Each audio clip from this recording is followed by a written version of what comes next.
కార్తీక పురాణం 5వ అధ్యాయం వనభోజన మహత్యం. జనక మహారాజుకు శ్రీ వశిష్ఠుల వారు దీపారాధన మహత్యము వివరించిన తర్వాత వనభోజన మహిమను గూర్చి చెప్పటం మొదలుపెట్టారు.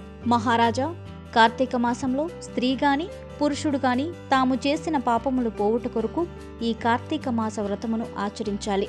కార్తీక మాస వ్రతములో భాగంగా వనభోజనం చాలా పవిత్రమైనది. వనభోజనం చేయుట వలన సకల పాపాలు తొలగిపోయి విష్ణు సాయుధ్యాన్ని పొందుతారు. హోమము చేసేటప్పుడు గాని, జపం చేసేటప్పుడు గాని, దేవతార్చన సమయంలో గాని, భోజన సమయంలో గాని, పితృతర్పణం చేసేటప్పుడు గాని, శూద్రులు, భ్రష్టులు, చండాలురు, సూతకం గలవాళ్ళు మాటలు వినడం వలన కలిగే పాపాలు కార్తీక వనభోజనం చేయుట వలన పోతాయి. దాత్రి చెట్టు అనగా ఉసిరి చెట్టు నీడన సాలగ్రామంలో ఉన్న లోకపూజ్యులైన శ్రీ మహావిష్ణువును పూజించి శక్తి కొలది బ్రాహ్మణ సమారాధనము చేసి వనభోజనాలు చేయాలి. కార్తీక మాసంలో వనభోజనం ఎవరైతే చేస్తారో, పురాణం ఎవరు వింటారో వారు బ్రాహ్మణ పుత్రుడు నీచ జన్మ నుండి తప్పించుకున్న విధంగా సకల పాపముల నుండి రక్షించబడతారు అని వశిష్ఠుల వారు చెప్పారు. అప్పుడు జనక మహారాజు కుతూహలంతో, యోగేంద్ర, ఆ బ్రాహ్మణ పుత్రుడు ఎవరు?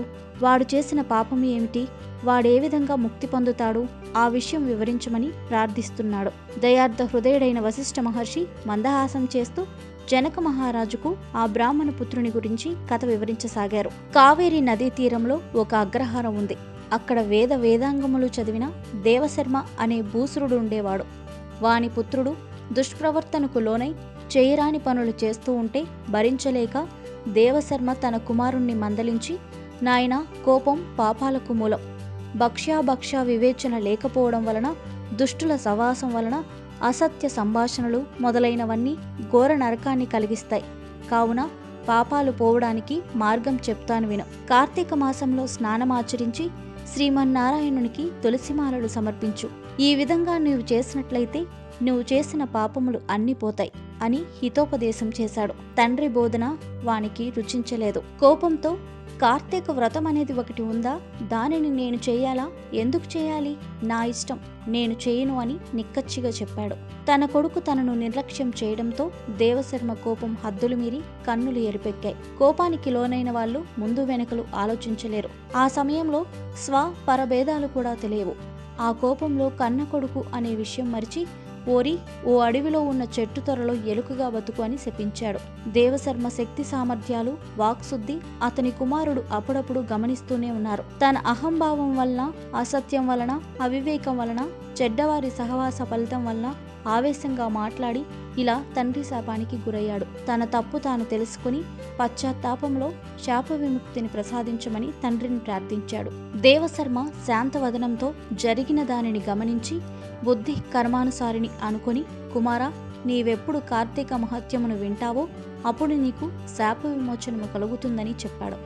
తండ్రి ఇచ్చిన శాపం వల్ల ఆ విప్రకుమారుడు మహారణ్యంలో ఉన్న ఒక మర్రి చెట్టు త్వరలో ఎలుక రూపంలో నివసించసాగాడు. కొంతకాలం గడిచిన తరువాత విశ్వామిత్ర మహర్షి తన శిష్యులతో వనభోజనానికి మహా అరణ్యానికి వచ్చి కార్తీక స్నానం చేసి ఆ చెట్టు క్రింద శ్రీ మహావిష్ణువుని ఆరాధించి పురాణ పఠనం చేస్తూ కార్తీక మహత్యం గురించి చెప్పసాగాడు. ఆ సమయంలో పాపానికి ప్రతిరూపమైన దయలేనివాడైనటువంటి బోయవాడు ఒకడు వేటాడుతూ అచటికి వచ్చాడు. సజ్జనుల దర్శనం వలన ఈప్సితాలు నెరవేరుతాయి. ఆ వేటగాడి వారిని చూడగానే పునర్జన్మ పొందాడు. దానికి ఆ వేటగాడు ఎంతో సంతోషంతో, మహానుభావ, తమ కృషి వల్ల నాకు జ్ఞానోదయమైంది. దయచేసి తమరు చేసే మహత్తర కార్యమేమిటో వివరించండి అని కోరారు. విశ్వామిత్రుడు బోయవాని కోరిక మన్నించి, కార్తీక మాస వ్రతం మానవులకు గొప్ప కీర్తినిస్తుంది. కార్తీక మాసంలో ఎవరైనా తెలియకుండానైనా స్నానదానం మొదలగు వాటిని చేసినట్లయితే వారు అన్ని పాపముల నుండి విముక్తి పొందెదరు. భక్తితో కార్తీక వ్రతాన్ని చేసేవాడు జీవన్ముక్తుడు అవుతాడు. దీంట్లో ఏమాత్రం సందేహం లేదు అని సెలవిచ్చారు.